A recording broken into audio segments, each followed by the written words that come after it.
Oke. Shalom semuanya. Selamat malam yang di Indonesia, selamat pagi yang di Amerika, selamat sore yang ada di siang yang ada di Belanda.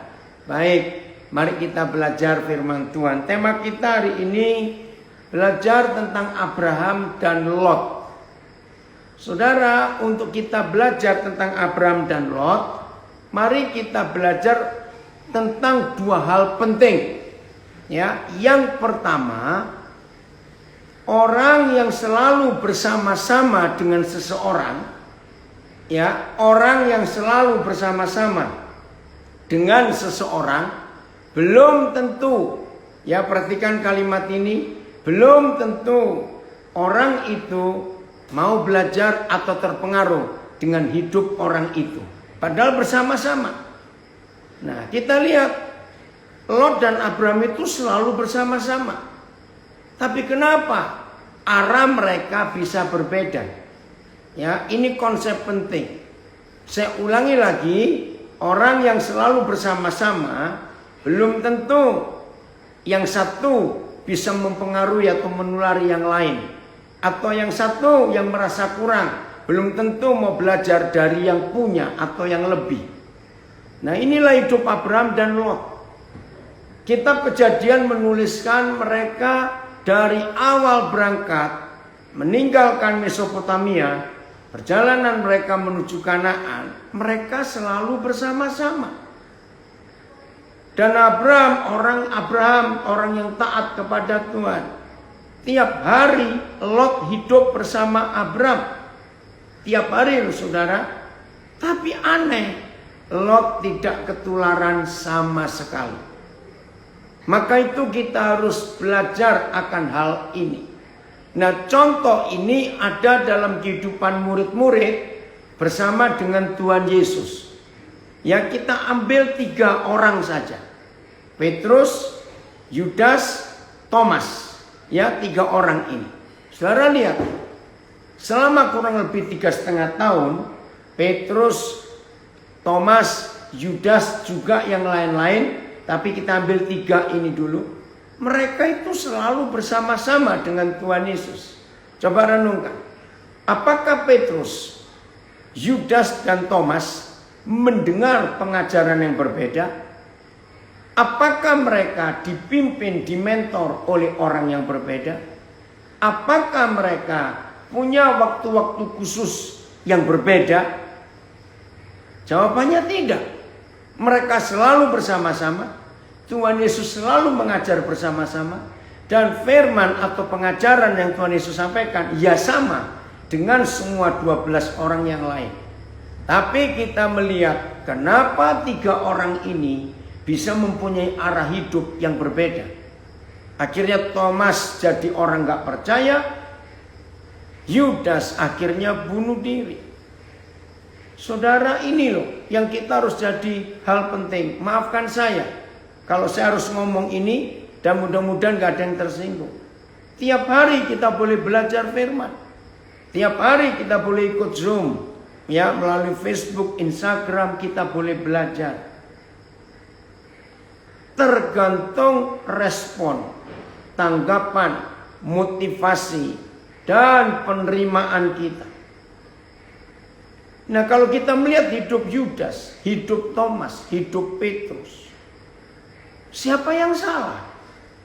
Jelas kita nggak akan menyalahkan Tuhan Yesus.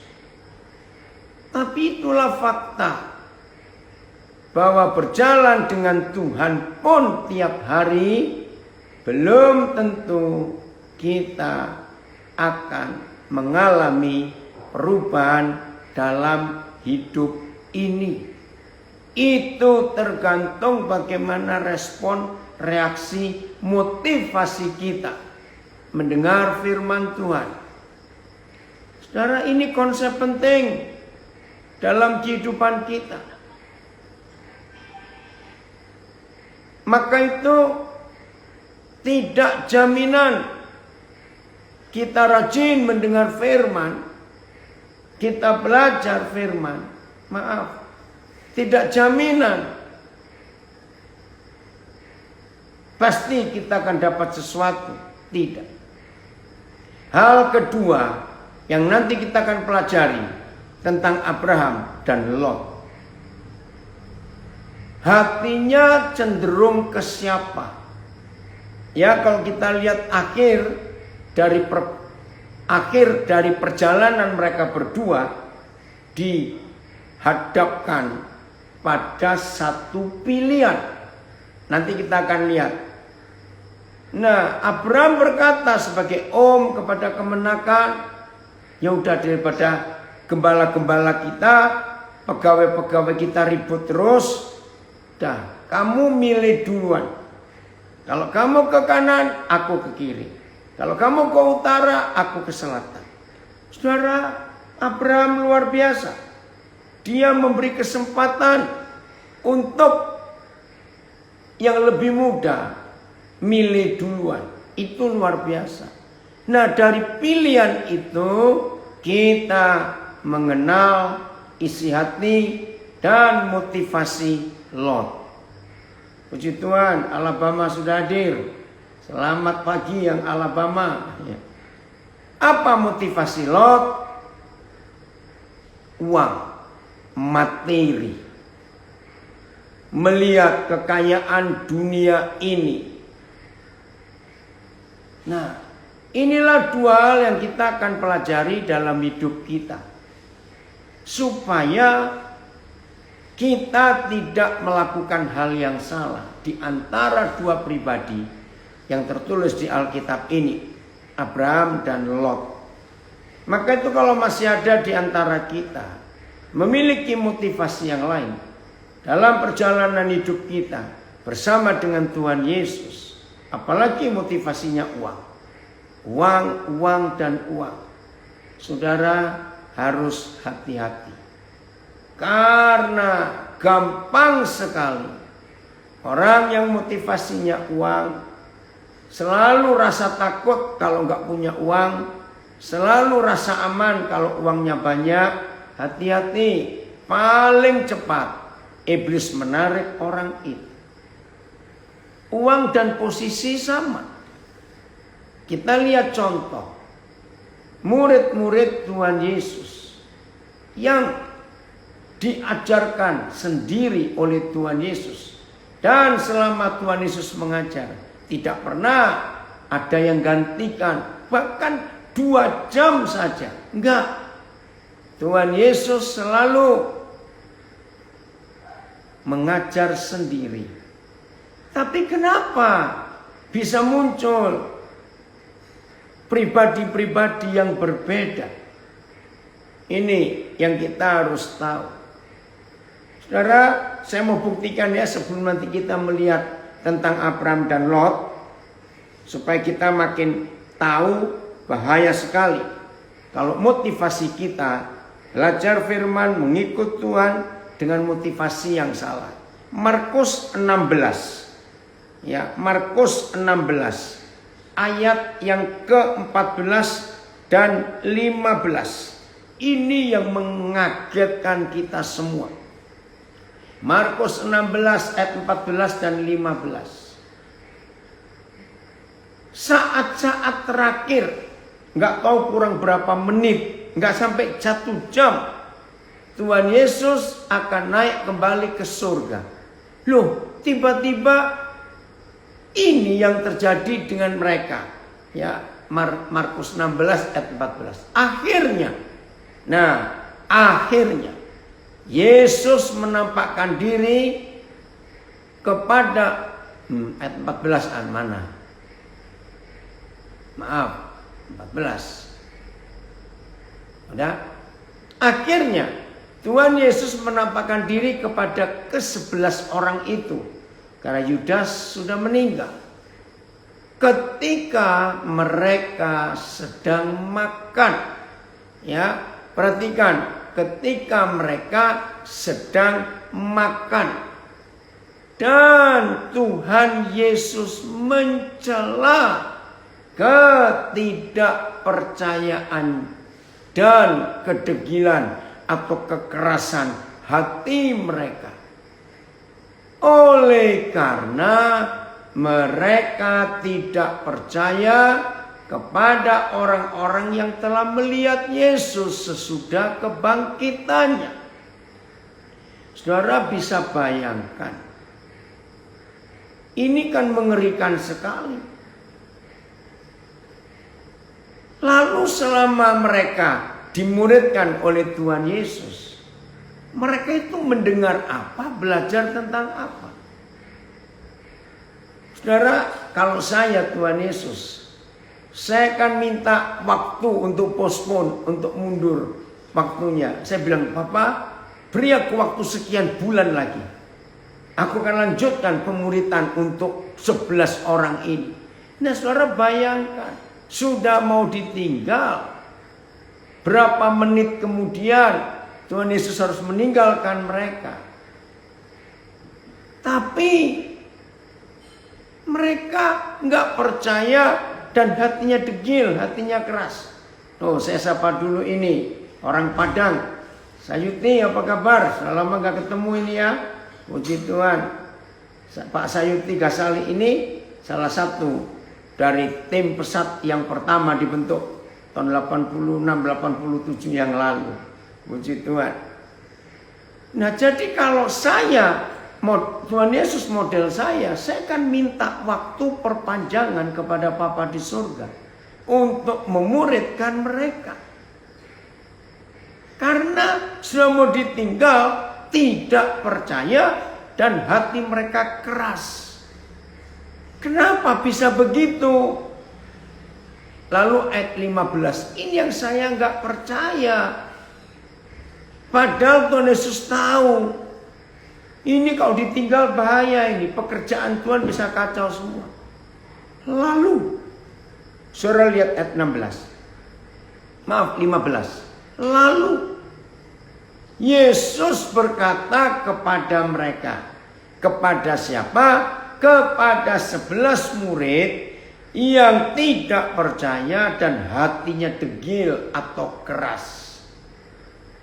Apa yang Yesus katakan? Pergilah ke seluruh dunia, beritakanlah Injil kepada segala makhluk. Saudara perhatikan, apa enggak keliru ini? Memberi tugas kepada 11 orang untuk pergi ke seluruh dunia, memberitakan Injil itu.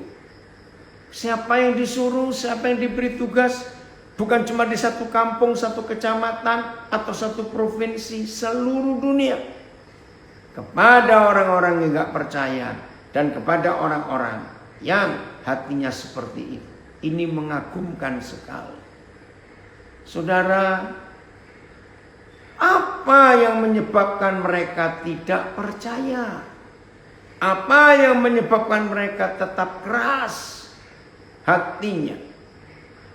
Ternyata motivasi mereka. Ada banyak catatan di jam-jam terakhir, bukan hari-hari terakhir. Di jam-jam terakhir kehidupan mereka bersama Tuhan Yesus, ada banyak catatan.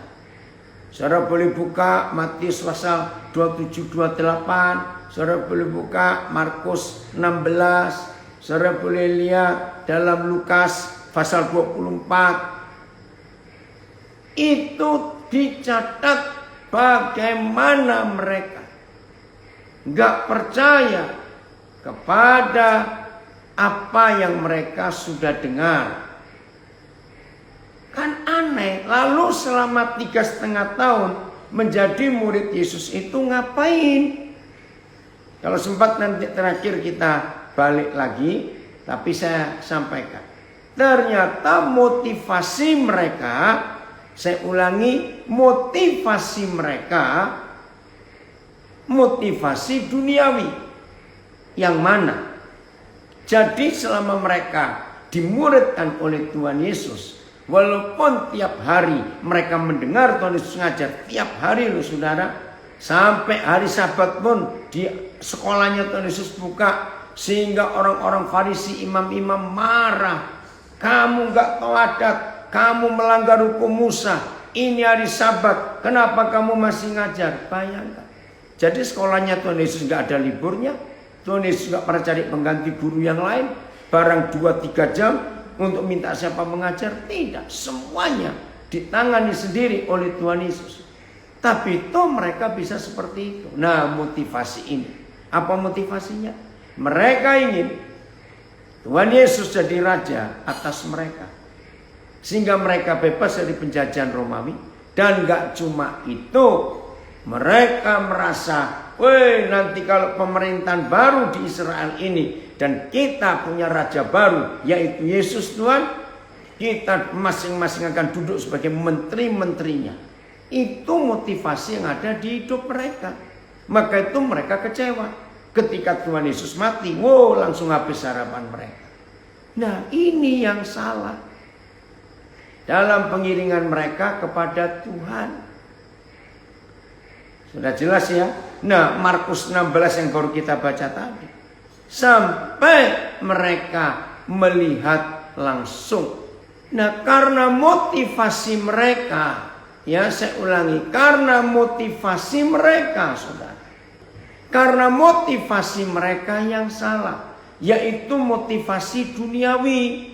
Menjadi murid Tuhan Yesus ternyata bayangan mereka, weh hebat nanti kita akan jadi orang-orang kepercayaan menteri-menteri di pemerintahan yang baru. Kalau Yesus berhasil menaklukkan kembali kerajaan Roma dan kita punya pemerintahan baru, maka itu waktu Tuhan Yesus disalib, kurang ajarnya para ahli Taurat, orang-orang Farisi dan orang-orang Yahudi yang lain minta kepada Pilatus di ujung kepala salib Tuhan Yesus harus diberi nama. Oh, di Sirim ini ya pelan-pelan ya Evelyn, di Nabire katanya ada yang terganggu satu daerah, saya nggak tahu yang lain. Karena biasanya dalam kerajaan Roma orang yang dihukum mati dengan salib itu namanya nama ejekan yang dipakai. Nah, ketika mereka minta supaya Pilatus menuliskan nama, masih ingat tulisan Indri? Itu ejekan habis. Inilah Yesus Kristus orang Nazaret, raja orang Yahudi. Artinya apa? Katanya raja kalian kok mati? Itu kata Indri, ejekan betul. Raja kok matinya disalib? Siapa mau percaya? Karena yang disalib itu hanya orang-orang penjahat tingkat tinggi. Lihat ini rajamu. Nah, itu gara-gara 12 orang ini. Ternyata selama mereka jadi murid Tuhan Yesus, mereka itu menyiarkan kemana-mana. Tunggu ya. Nanti kalian akan punya raja baru. Nanti kita akan merdeka. Tunggu aja, tunggu. Itu tersiar. Menyedihkan sekali. Maka itu penting saudara dalam kehidupan kita. Apa motivasi kita mengikut dan belajar dengan Tuhan Yesus? Ya, ini dua hal yang salah. Baik, kita sekarang melihat kitab Kejadian. Guten Morgen, Frankfurt. Ya, dari Frankfurt sudah gabung juga. Morgan sore. Ya. Udah Kejadian pasal 12. Saya akan baca. Kejadian 12. Ini bukti bahwa Lot itu selalu bersama-sama dengan Abraham. Kejadian pasal 12. 4. Ayat yang keempat. Kejadian 12. Oke.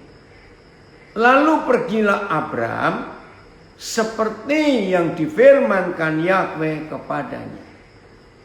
Dan Lot pun ikut bersama-sama dengan dia. Abraham berumur 75 tahun ketika ia berangkat dari situ. Nah, Lot bersama-sama. Terus saya lihat ayat 5. Ayat 5. Oke, saya baca. Abram membawa Sarai istrinya dan Lot anak saudaranya dan segala harta benda yang terpotong dengan ada foto di situ, coba ya. Abram membawa Sarai istrinya dan Lot anak saudaranya dan segala harta benda yang didapat mereka dan orang-orang yang diperoleh mereka di Haran. Mereka berangkat ke tanah Kanaan lalu sampai di situ. Oke, jadi Lot sudah bersama-sama. Ayat 7 sampai ayat 9 untuk melihat bagaimana cara hidup Abram. Ketika itu, maaf ayat 6 mulai ya, saya baca ayat 6. Abram berjalan melalui negeri itu sampai ke suatu tempat dekat Sikem, yakni pohon tarbantin di More. Waktu itu orang Kanaan, waktu itu orang Kanaan diam di negeri itu, ayat 7. Ketika itu Yahweh menampakkan diri kepada Abram dan berfirman, aku akan memberikan negeri ini kepada keturunanmu. Maka didirikannya di situ mesbah bagi Yahweh yang telah menampakkan diri kepadanya. Kemudian Abram pindah dari situ ke pegunungan di sebelah timur Babel. Ia memasang kemahnya dengan Bet-El di sebelah barat dan Ai di sebelah timur. Lalu ia mendirikan di situ mesbah bagi Yahweh dan memanggil nama Yahweh. Sesudah itu Abram berangkat dan makin jauh ia berjalan ke tanah Negeb. Apa yang kita mau pelajari dari kisah ini? Betapa hebatnya Bapa di surga menyertai Abram. Betapa hebatnya Yahweh Tuhan menampakkan diri di setiap tempat yang baru ketika rombongan Abram itu tiba. Dan ingat, pasti ada Lot di situ. Saya ulangi, pasti ada Lot di situ. Betul tidak? Nah, pertanyaannya, lalu Lot itu ngapain? Kan dia bersama-sama dengan omnya. Dia pasti tahu omnya ini sedang ngapain. Membangun mesbah. Loh, kemana Lot selama itu? Pertanyaannya saudara. Maka itu rajin berdoa, rajin belajar firman Tuhan dan sebagainya. Ternyata yang menentukan adalah motivasi kita. Apa motivasi kita di dalam berjalan bersama dengan Tuhan itu? Tiap hari loh Lot melihat Abram omnya ini luar biasa dengan Tuhan hubungannya. Ya. Lanjut. Pasal 13 ayat 1. Masih ditulis hal yang sama. Pasal 13 ayat 1. Maka pergilah Abram dari Mesir ke tanah Negeb dengan istrinya dan segala kepunyaannya. Lihat kalimat ini. Dan Lot pun, ya perhatikan kalimat ini. Dan Lot pun ngapain? Bersama-sama dengan Abram. Jadi masih terus bersama-sama. Belum bisa. Sudah sekian waktu mereka berjalan. Nah sekarang motivasi yang kedua. Hal yang kedua tentang Abram dan Lot. Kita ketahui mulai ayat 2. Adapun Abram sangat kaya. Banyak ternak, perak dan emasnya. Ia berjalan dari tempat persinggahan ke tempat persinggahan. Jadi stop, istirahat, jalan lagi. Dari tanah Negeb sampai dekat Bet-El. di mana kemahnya mula-mula berdiri antara Betel dan Ai, ke tempat mesbah yang dibuatnya dahulu di sana. Disitulah Abram memanggil nama Yahweh. Sekali lagi, juga Lot. Ngapain? Yang ikut bersama-sama dengan Abram. Sudah berapa kali nih kita menemukan Lot bersama-sama dengan Abram, Lot bersama-sama dengan Abram. Dan kita sudah baca bagaimana Abram si ini dari Lot hidup dengan Yahweh Tuhan begitu dekat. Pertanyaan yang sama kita ulangi. Lalu apa yang Lot terima dan pelajari dari hidup omnya yang ngajak dia ini? Apa yang dia pelajari selama Lot berjalan dengan Abram, yang mana Abram itu begitu dekat dengan Tuhan?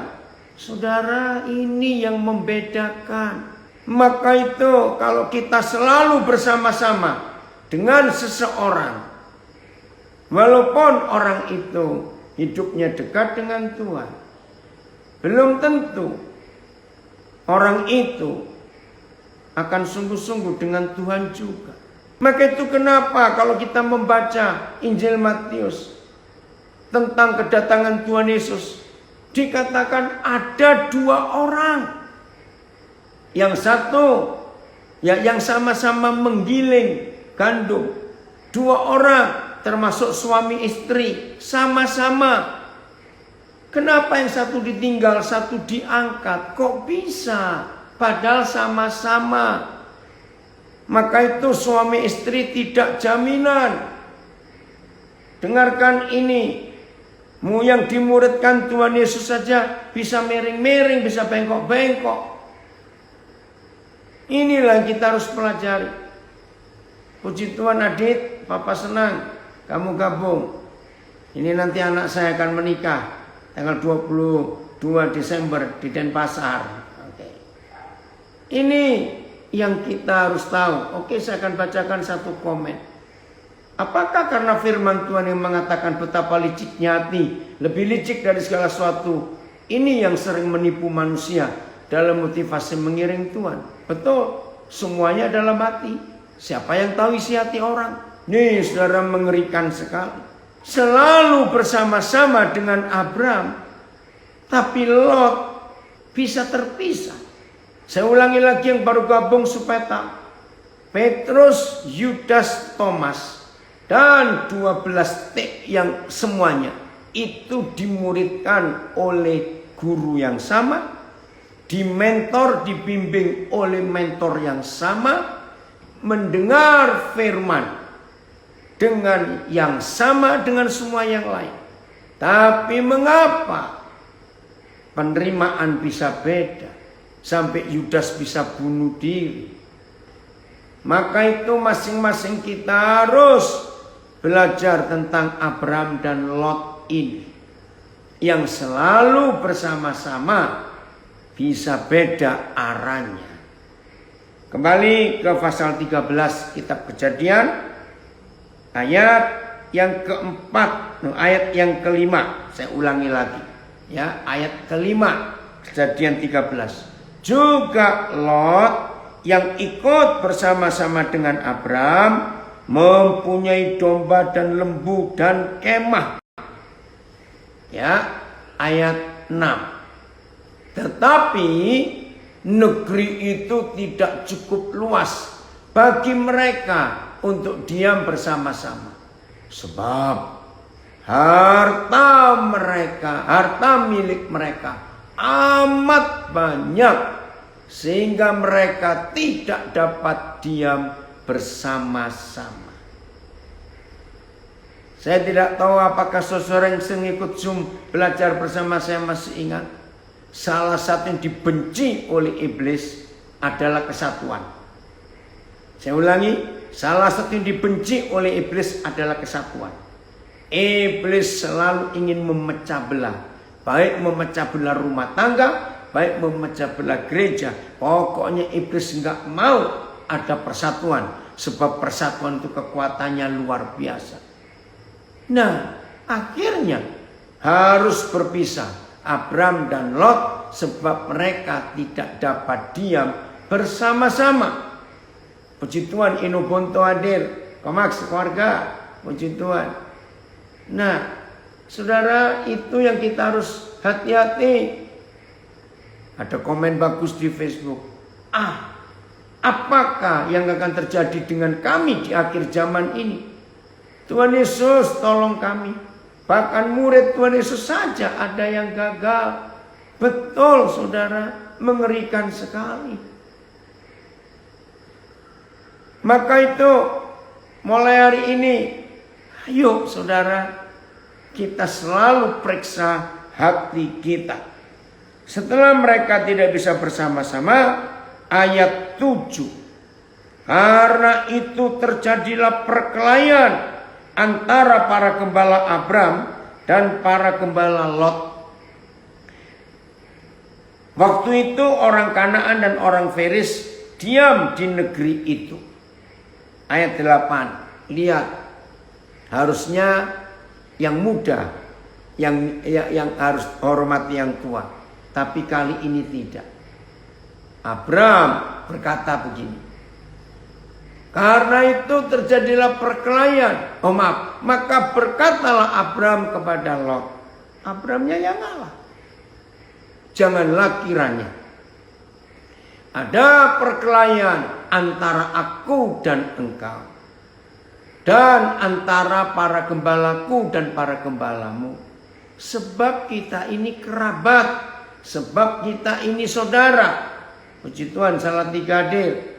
Ya, ada Nathan, Immanuel, ada Filemon di Salatiga juga. Ini dari Pesat Filemon. Ya. Bukankah ini loh kerabat dari saudara, anggota keluarga bisa berpisah. Ya, ayat 9. Bukankah seluruh negeri ini terbuka untuk engkau?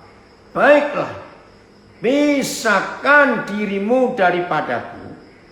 Jika engkau ke kiri, maka aku ke kanan. Jika engkau ke kanan, maka aku ke kiri. Roh Kudus tolong kami untuk kami belajar antara Abram dengan Lot dalam nama Yesus. Saudara, kita akan membaca ayat 10. Inilah yang tersimpan di hati Lot. Lalu Lot melayangkan pandangnya, dan dilihatnya lah bahwa seluruh lembah Yordan banyak airnya, seperti taman Yahweh, seperti tanah Mesir. Nah, perhatikan cara Lot melihat dunia ini. Kalau sampai dia berkata seperti taman Eden, taman Yahweh, tapi seperti Mesir juga, tanah Mesir. Nah, ini dua keadaan yang selalu bermusuhan. Saudara, dalam perjanjian lama, kalau ada kata Mesir, itu menunjukkan lambang dunia.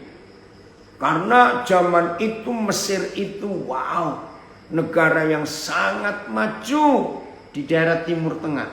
Waktu itu jaya sekali. Tapi Lot menyamakan antara dunia dengan taman Tuhan, dengan surga. Nah, ini yang berbahaya. Ketika kita tidak bisa membedakan antara Tuhan dengan setan, antara surga dengan dunia, ketika kita tidak bisa membedakan, disitulah kejatuhan dimulai. Harus ada pemisahan yang tegas. Harus, tidak bisa tidak. Saudara, ini hal yang luar biasa dalam kehidupan kita bisa salah.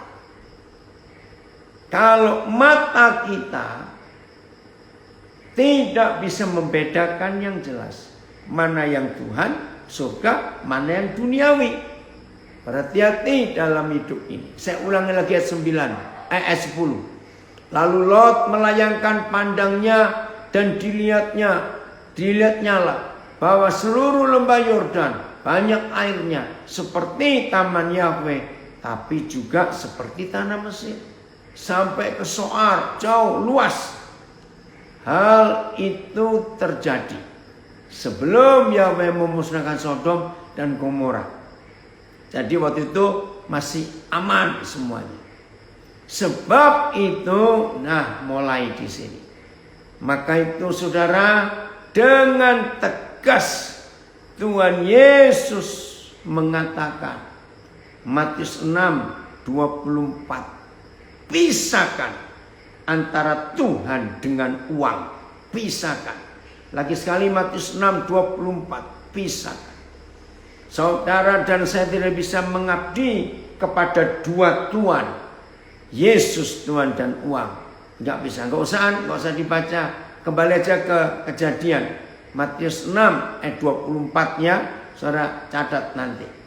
Kembalian ke Kejadian pasal 13 ini, ya, ayat yang ke-10. Saudara, jadi nggak main-main. Hati-hati. Lihat di negara kita, lihat Amerika, betul? Lihat apa? Oke, kembalian Kejadian 13 ayat yang ke-11. Kita harus hati-hati dengan uang ini. Sebab Lot memilih baginya. Betul, uang bisa mengubah hati. Betul, Pak Filipus.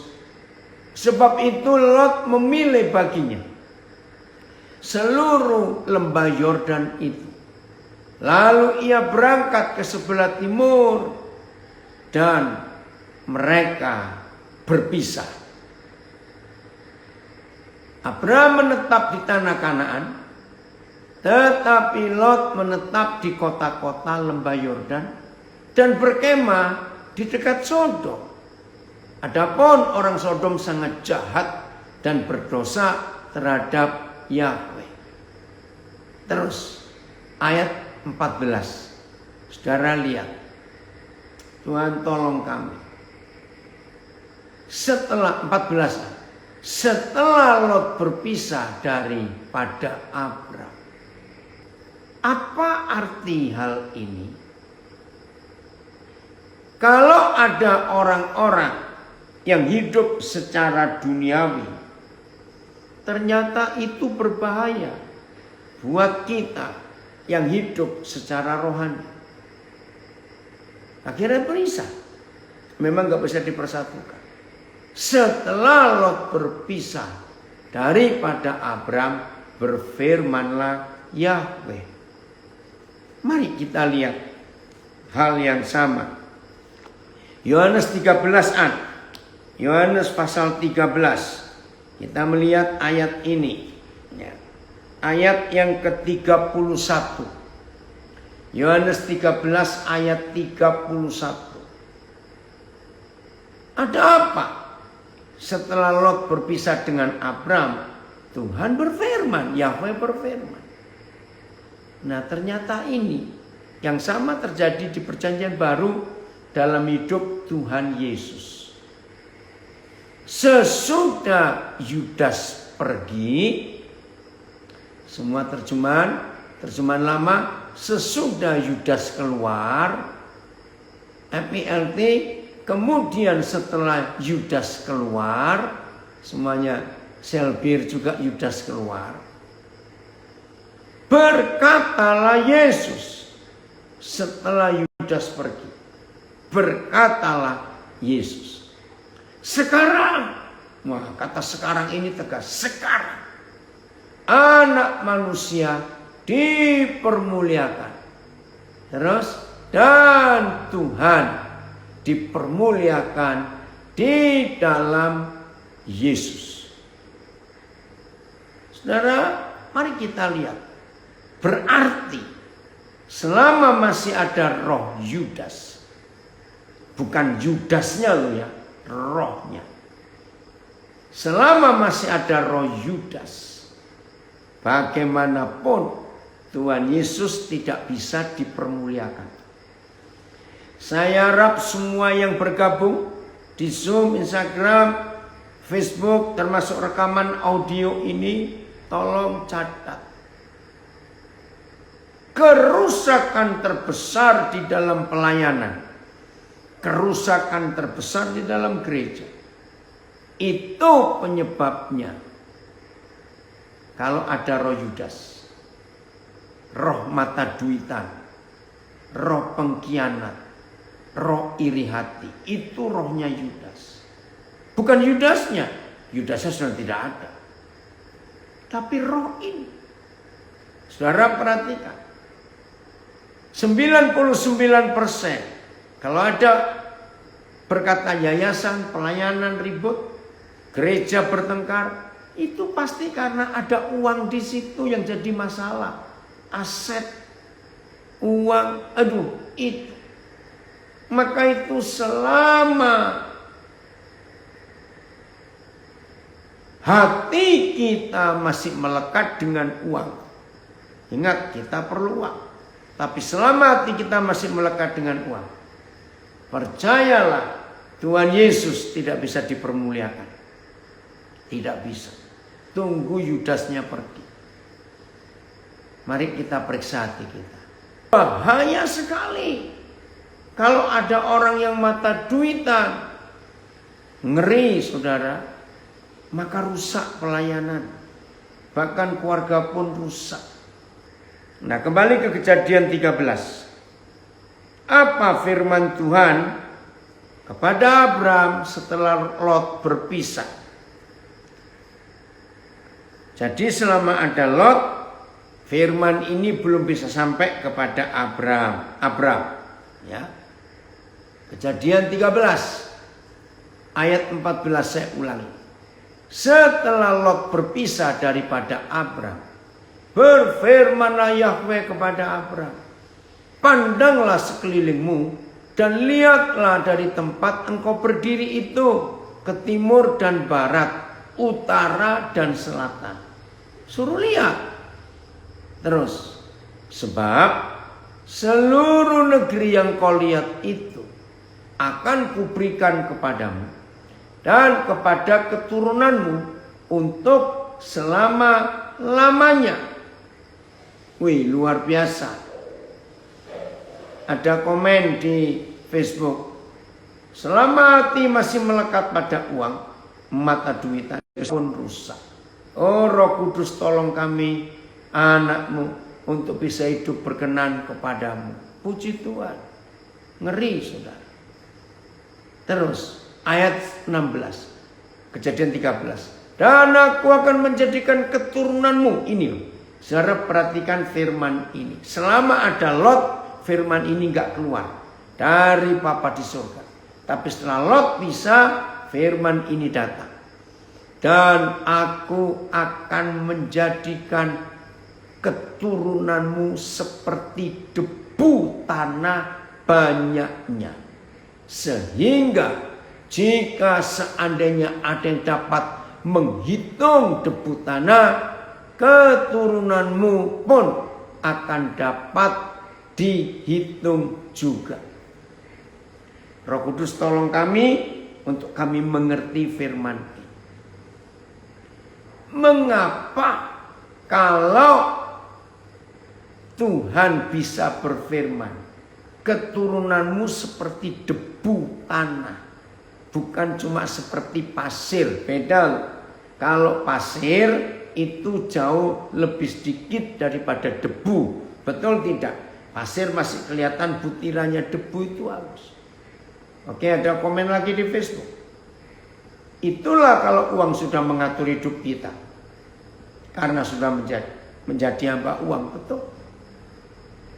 Saya ulangi lagi, mengapa Yahweh Tuhan memberikan ilustrasi? Abraham, keturunan bukan seperti debu tanah banyaknya. Saudara masih ingat ayat 15-nya? Sebab seluruh negeri yang kau lihat itu, seluruh negeri yang kau lihat itu, cuma ada satu di antara dua. Woi Pram, senang Koden kamu gabung. Sudah pindah ke Tawangmangu Pram? Ya. Ini hamba Tuhan yang hebat sudah mapan di Jakarta. Roh Kudus nuntun untuk pindah ke lereng Gunung Lawu di Jawa Timur. Pak Pramono Limanto, kamu seperti Abraham, Pram, mengikuti jalan Tuhan. Oke, ingat loh, cuma ada satu di antara dua. Waktu Abram dan Lot harus berpisah, memilihnya satu di antara dua. Lot memilih, ya perhatikan, tanah yang subur, lembah Yordan yang banyak airnya. Tapi karena Abram, di Candi Cetro ya, puji Tuhan Pram sudah pindah. Tapi Abram melihat yang sebaliknya. Kan dikatakan begitu, berlawanan. Kalau kamu ke kiri, aku ke kanan Lot. Kalau kamu ke kanan, aku ke kiri. Jadi cuma ada satu di antara dua pilihannya itu. Nah karena Lot memilih yang subur, tanahnya subur, banyak airnya, maka Abram mau tidak mau milih sisanya. Dan sisanya itu padang tandus, debu, nggak ada yang subur. Saudara perhatikan. Jadi sepanjang Abram melihat ke kiri, ke kanan, ke utara, ke selatan, hanya melihat debu, nggak melihat yang lain. Renungkan firman ini saudara. Ini sangat dahsyat. Seandainya, begini loh maksud saya. Seandainya yang dilihat Abram batu-batu semuanya. Maka Tuhan berkata gini, Abram, nanti keturunan banyaknya seperti batu-batu itu. Karena yang dilihat batu. Tapi karena Abram melihat debu di mana-mana. Ngerti maksud saya? Wih saudara. Maka itu jaga mata kita, jaga hati kita. Waktunya sudah nggak panjang lagi untuk membahas lebih jauh. Nanti saudara baca sampai Sodom Gomora dihancurkan. Akhirnya yang seperti lembah Yordan habis karena hukuman itu. Tapi apa yang dilihat Abram, debu semuanya, ada sampai hari ini. Bukankah saudara dan saya juga keturunan Abraham? Ini. Nah, saya lanjutkan ayat 17. Bersiaplah, jalanilah negeri itu menurut panjang dan lebarnya. Sebab kepadamu lah akan kuberikan negeri itu. Sesudah itu Abram memindahkan kemahnya dan menetap di dekat pohon-pohon tarbantin di Mamre dekat Hebron. Lalu didirikannya lah mesbah di situ bagi Yahweh. Ini loh kebiasaan Abram, selalu membangun mesbah di setiap tempat yang baru di mana Tuhan memimpin dia. Ada yang komen, puji Tuhan dalam bacaan saya jadi mengerti. Begitu. Maka itu kalau Tuhan menuntun saudara dan saya melihat tempat yang aduh, apaan ini? Jangan ngomel, nikmati. Nikmati. Maka kita akan dapat sesuatu yang luar biasa. Pemisahan-pemisahan dalam hidup kita, ini komen di Facebook. Pemisahan-pemisahan dalam hidup kita akan selamanya terjadi. Betul. Kalau kehendak Papa, kita jangan takut. Karena jalan Papa berbeda dengan jalan kita. Rencananya beda dengan rencana kita. Immanuel, dia beserta kita. Puji Tuhan. Hamba Tuhan Pak Pramono Limanto melihat.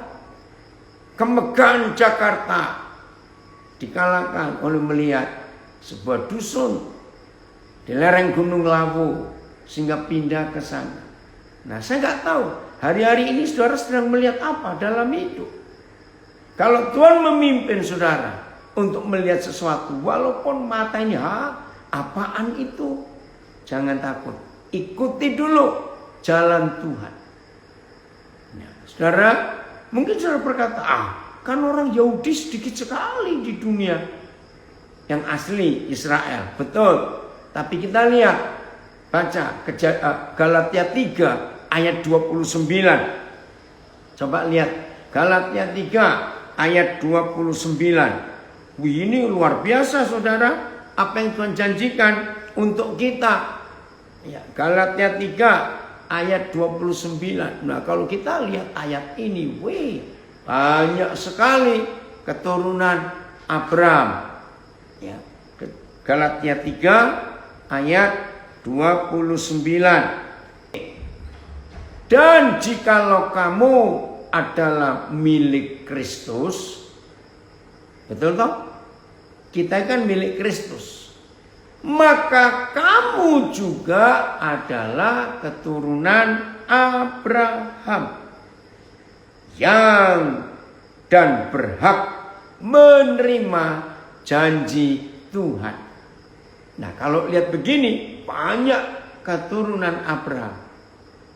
Di antaranya adalah kita ini yang percaya kepada Dia dan yang menjadi milik Kristus dan juga berhak menerima janji-janji Tuhan.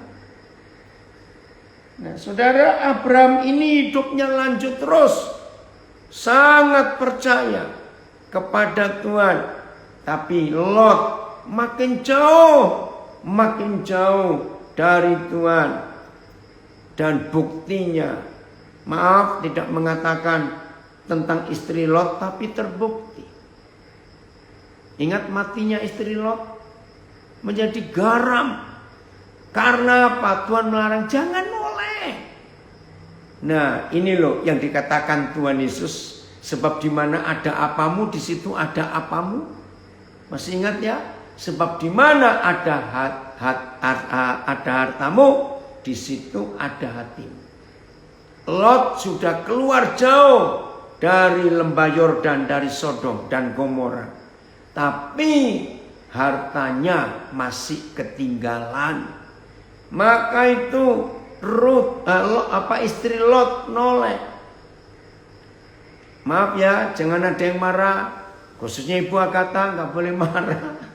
Saudara, antara laki dan perempuan, suami dan istri. Maaf ya, maaf. Ini yang menulis di Alkitab. Antara suami dan istri, siapa yang lebih banyak sering khawatir tentang uang? Jangan marah ya, saya ngomong ini. Seharusnya yang cowok jangan ikut jawab. Secara fisik, betul yang mana? Suami atau istri? Ayo, secara fisik mereka sudah keluar dari Sodom. Suami lagi. Ntar kita keroyok Ibu Agatha, oke? Secara fisik mereka sudah keluar dari Sodom. Tapi hati istri Lot masih ketinggalan. Maka itu dia nggak tahan. Mungkin ingat kalungnya yang 2 kilo, mungkin ingat gelangnya yang 1 kilo. Mungkin ingat berliannya sekian banyak. Gak sempat bawa tadi. Saya bisa bayangkan ya, pasti istri Lot itu marah-marah kepada Lot. Kamu sih, aku saya bilang suruh bawa, kamu gak mau bawa. Maaf, biasanya itu. Saudara, maka itu hati-hati. Hati-hati dengan itu. Oke, ayat yang terakhir. Ini tentang Abraham. Maka itu hati-hati dengan harta duniawi. Kita boleh punya, tidak apa-apa. Tapi hati kita nggak boleh lengket kepada harta itu. Udah? Kita buka ayat terakhir, Kejadian 18 ayat 1. Berarti istri tidak pelit, luar biasa. Betul, Filipus. Ya. Kejadian 18 ayat 1, ini yang terakhir tentang Abraham. Aduh, luar biasa saudara. Ayo kita belajar. Baik tentang Lot, kita harus hati-hati. Yang sama-sama dengan seorang yang begitu dekat dengan Tuhan, tapi kok nggak ketularan, nggak terpengaruh. Sekarang Abraham ini hebat. Kemudian, loh berarti istri itu pelit biasa ya, Kristo? Tanya Tante Agatha ya Kristo, biar dia yang jawab. Papa nggak bisa jawab, oke? Kemudian Yahweh menampakkan diri kepada Abraham dekat pohon tarbanten di Mamre, ketika ia sedang duduk di pintu kemahnya waktu hari panas terik. Saya suka mempelajari ayat ini, saudara. Siapa yang menampakkan diri kepada Abraham? Yahweh Tuhan. Ya, sudah, Filemon, gak usah ngajak perang ya. Saya ulangi, siapa yang menampakkan dirinya kepada Abraham? Yahweh Tuhan. Wih, luar biasa. Nah, sekarang kita lihat situasinya, saudara. Situasinya. Abraham itu sedang apa? Ini loh yang kita mau belajar dari hidup seorang yang bernama Abraham, yang begitu dekat dengan Tuhan dan disayang oleh Tuhan.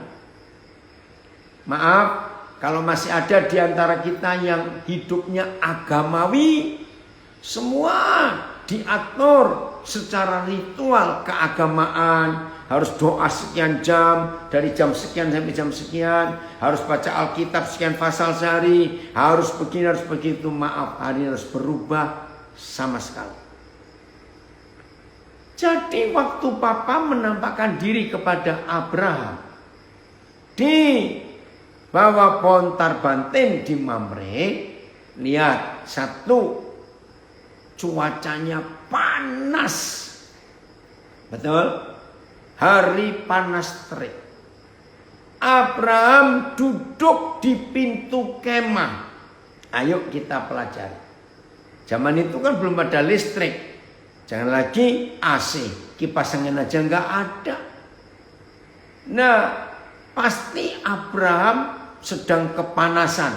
Duduk di pintu kemah. Betul tidak? Nah, saudara, saya waktu jadi guru sekolah minggu, saya tuh nggak tahu, suatu hari saya tanya kepada murid-murid, anak-anak, menurut kalian, Opa Abraham itu gemuk atau kurus? Ayo, kalau saudara anak-anak sekolah minggu ditanya gitu, jawabannya apa? Ayo, saya tertawa jawaban anak-anak. Nggak ada seorang pun anak, cuma Bu Agatha jawab kurus. Nggak bisa, Hosea ngawur aja. Anak-anak menjawab Opa Abraham itu gemuk. Saya tuh nggak ngerti di benak anak-anak kok bisa membayangkan Opa Abraham itu gemuk. Ya saya percaya, saya lebih percaya anak-anak daripada Ibu Agatha dan Hosea yang komen Abraham itu kurus. Saya nggak percaya. Anak-anak lebih saya percayai. Nah, saudara bayangkan orang gemuk, kepanasan, duduk di pintu rumah. Ngadem, nyisis, betul nggak? Cari angin, kipas-kipas, pasti nggak pakai baju. Maaf saya ngomong begini, boleh nggak dibayangkan seperti itu? Tapi Papa di surga hadir menemui Abraham. Begitu dekatnya hubungan Tuhan dengan Abraham. Maka dalam pelajaran hari ini tentang Abraham dan Lot, kita milih yang mana yang kita harus contoh, harus ikuti. Yang mana? Ada komen. Selama mengikuti pelajaran yang disampaikan Pak Pendeta, saya sangat berterima kasih karena banyak hal yang baru buat saya. Kali ini motivasi apa hidup bersama Tuhan? Saya mau hati dan mata saya tertuju kepada Tuhan. Puji Tuhan. Mari kita rindukan. Kalau Yahweh Tuhan yang Maha Kudus bisa sedekat itu kepada Abraham. Kalau Abraham bisa begitu dekat kepada Yahweh Tuhan. Sampai Ketika Abraham santai, nggak sedang menyembah, nggak sedang berdoa, nggak sedang doa puasa, nggak sedang main kecapi, memuji Tuhan, enggak, sedang kepanasan, cari angin, Tuhan bisa hadir. Maka itu masa yang rajin doa, pagi doa puasa, Tuhan nggak hadir-hadir. Saudara, maka itu ayo mulai hari ini kita hidup sebagai orang benar di mata Tuhan. Betul, kaya sekali Bapak Abraham itu. Sangat diberkati. Karena Tuhan sudah berjanji. Sejak panggilan pertama bukan, aku memberkati engkau supaya engkau jadi berkat. Itu dia. Jadi mulai hari ini saudara, mari kita hidup dengan hati yang benar, arah mata yang benar, melihat yang benar. Ya betul, ada yang komen, bahkan di kamar mandi saja Tuhan bisa berbicara. Betul. Maka itu mari mulai hari ini kita akrab dengan Tuhan kita, sampai kita disebut jadi sahabatnya. Terima kasih Bapak untuk pelajaran yang tertulis di Alkitab tentang Abraham dan Lot.